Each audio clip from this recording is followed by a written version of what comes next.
Assalamualaikum warahmatullahi wabarakatuh. Bismillahirrahmanirrahim. Alhamdulillahirabbil alamin. Wassalatu wassalamu ala asyrafil anbiya'i wal mursalin wa ala alihi wa sahbihi ajma'in. Amma ba'du. Puji syukur marilah kita panjatkan kehadirat Allah Subhanahu wa taala atas segala nikmat dan karunia yang senantiasa diberikan kepada kita semuanya, baik nikmat iman, nikmat sehat, dan juga nikmat panjang umur. Bapak Ibu wali siswa baru SMP Negeri 2 Simpang Pesak tahun pelajaran 2026-2027 yang berbahagia. Pada kesempatan ini, kami ingin menyampaikan sosialisasi kegiatan MPLS atau Masa Pengenalan Lingkungan Sekolah. Kegiatan ini adalah kegiatan rutin yang dilaksanakan setiap tahun ajaran baru sebelum kegiatan belajar mengajar di kelas dilaksanakan. Untuk lebih jelas dan memahaminya, mari kita sama-sama simak dan akan saya tampilkan slide sebagai berikut.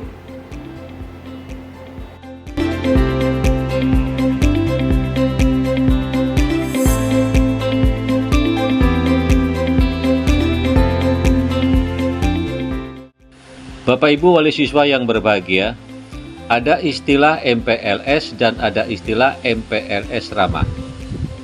Apa itu MPLS Ramah Bapak dan Ibu? MPLS Ramah adalah kegiatan awal tahun ajaran yang dirancang untuk membantu peserta didik baru beradaptasi dengan lingkungan sekolah secara hangat, aman, nyaman, dan edukatif. Bapak Ibu yang berbahagia, kata ramah ini menjadi ciri khas dan perubahan untuk MPLS di tahun 2026 sesuai dengan Permendikdasmen nomor 12 tahun 2026 bahwa setiap sekolah harus melaksanakan MPLS ramah. MPLS adalah langkah awal untuk mengenal lingkungan sekolah, membangun pertemanan, dan menumbuhkan semangat belajar. Next. Selanjutnya Bapak Ibu, tujuan MPLS.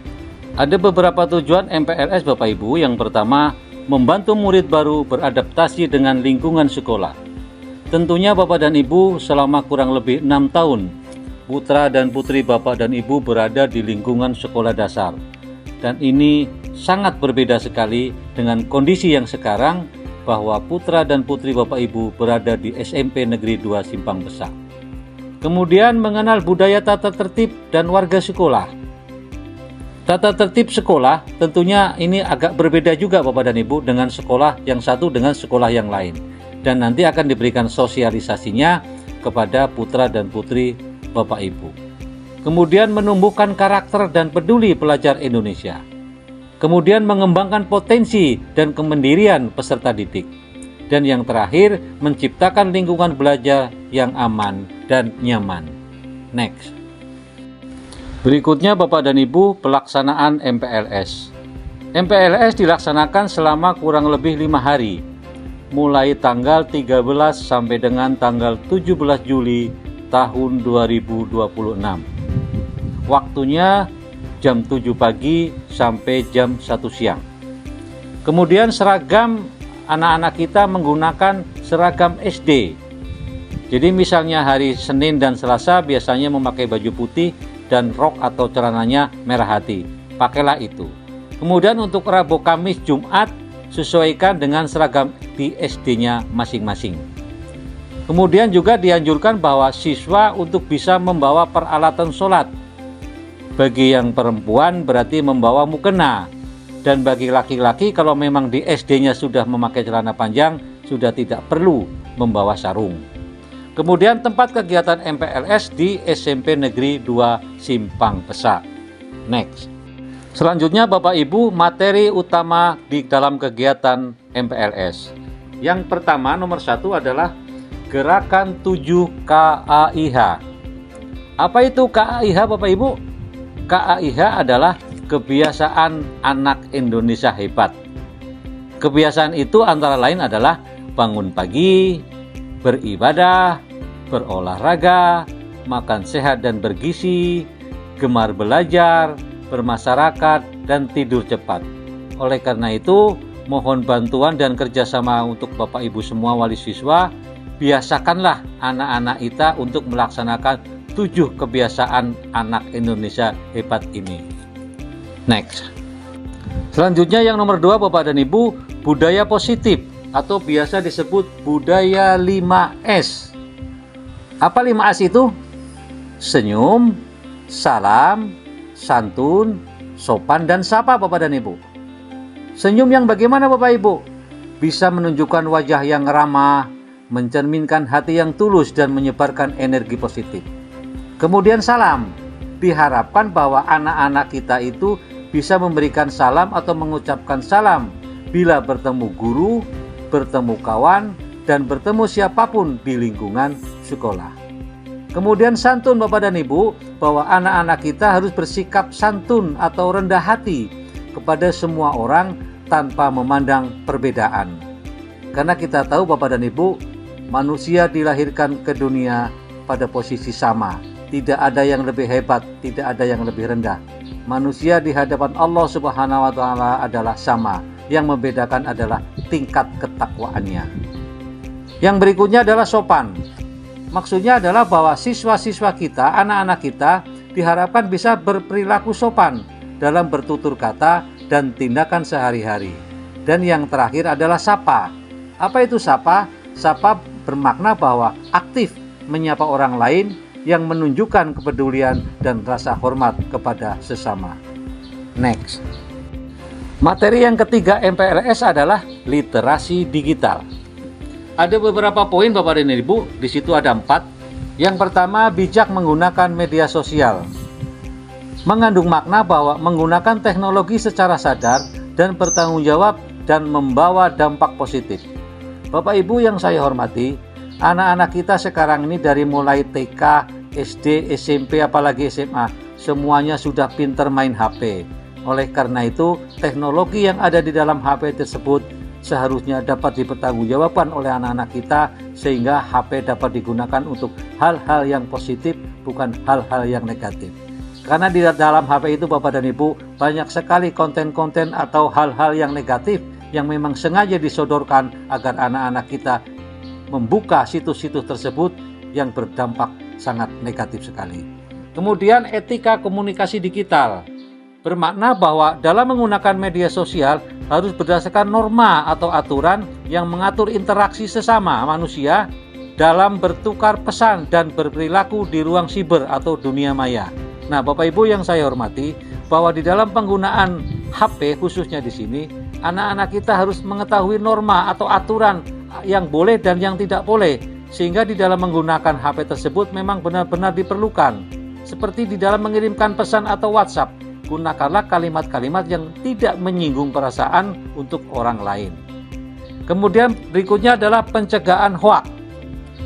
Pencegahan hoaks adalah sebuah gerakan untuk melindungi akal sehat, dapat membedakan mana yang informasi benar dan mana yang salah, dan tidak mudah percaya dengan berita di medsos. Bapak Ibu yang saya hormati, banyak sekali di HP kita itu, di HP anak-anak kita, banyak sekali informasi-informasi yang kadang-kadang disetting menggunakan AI, Bapak Ibu ya. Sehingga apakah informasi itu memang benar atau salah, tidak tahu. Oleh karena itu kita harus bijak dan kita harus bisa mengontrol penggunaan HP anak-anak kita.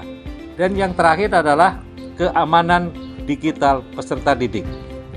Bahwa peserta didik dapat membuat kode keamanan atau sandi, memberikan perlindungan menyeluruh terhadap identitas, privasi, kesehatan mental, dan masa depan di dunia maya. Nah, dalam hal ini Bapak Ibu, makanya setiap HP kita punya kode. Kalau kita akan membuka HP, tentunya kita punya kode kita masing-masing dan punya email masing-masing. Dan diharapkan janganlah kita sembarangan memberikan email kepada orang lain. Next. Materi selanjutnya MPLS adalah yang keempat, pengenalan lingkungan sekolah. Nah, dalam hal ini Bapak Ibu nanti akan dikenalkan dan berkenalan dengan siapa kepala sekolahnya, siapa gurunya, siapa tenaga administrasinya atau tata usahanya. Karena biar bagaimanapun tetap yang namanya siswa akan berhubungan dengan tata usaha. termasuk sarana dan prasarana. Ada apa saja di SMP 2 Simpang Pesak, anak-anak kita harus tahu. Kemudian kurikulum, termasuk kegiatan ekstrakurikuler dan program sekolah. Next. Berikutnya Bapak dan Ibu wali siswa yang berbahagia, bagaimana peran orang tua atau wali? Nah, oleh karena itu dalam hal ini kami mohon kepada Bapak dan Ibu semuanya bisa mendukung dan membantu kegiatan MPLS. Segala kritik dan saran kami harapkan untuk kegiatan dan baiknya dan berjalannya kegiatan MPLS Ramah di SMP Negeri 2 Simpang Pesak. Dan program-program terkait Bapak Ibu perlu kami sampaikan bahwa dalam kegiatan MPLS nanti siswa akan mengisi tes atau mengisi asesmen, yaitu data diri. Kemudian siswa akan mengisi tes untuk mengetahui minat bakat. Kemudian siswa akan mengisi tes kondisi sosial emosional. Kemudian siswa akan mengisi tes literasi dan tes numerasi. Bapak Ibu wali siswa yang berbahagia, tes tersebut di atas bukan untuk mencari peringkat 1, 2, atau 3 Bapak Ibu, tapi hasil tes tersebut digunakan sebagai data sekolah untuk mengetahui kesiapan siswa dalam belajar dan mengetahui bakat atau minat siswa masing-masing. Bapak Ibu wali siswa yang berbahagia, demikian tadi sosialisasi yang dapat kami sampaikan, mudah-mudahan bermanfaat dan kami mohon sekali lagi dukungan dari Bapak dan Ibu semuanya, dan kami mengucapkan terima kasih karena Bapak dan Ibu wali siswa semuanya telah mempercayai kami untuk menitipkan anak-anak Bapak dan Ibu ke sekolah kami. Terima kasih. Assalamualaikum warahmatullahi wabarakatuh.